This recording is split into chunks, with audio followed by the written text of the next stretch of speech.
And it's interesting because, why do you do the same thing? Well, you do the same thing because change is hard, but the real reason I think is because it requires us to break through the barrier of fear. We're afraid to change because if we change and it doesn't work, we feel like we have failed.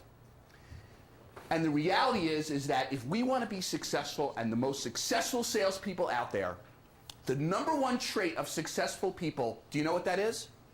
Failure. Failure. And I'm going to be talking about some things that are going to sound radical to you. You're going to say, oh, Scott, I can never do that. I couldn't do that because if I do that, the customer is going to laugh me out of their home. And you know what? The first time they might. And I'm going to suggest to do some things with buyers, and you're going to say, there's no way I could ever do that with a buyer. How could I ever say that to a buyer? They're going to laugh at me, and they're going to throw me out, and they're not going to want to work with me. And that might happen once or twice.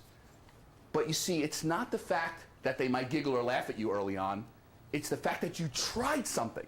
You tried it. You went out and give it a taste. Because what I'm going to talk about in some of our sessions is how to make money from buyers.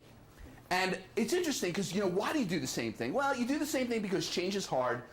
But the real reason I think is because it requires us to break through the barrier of fear.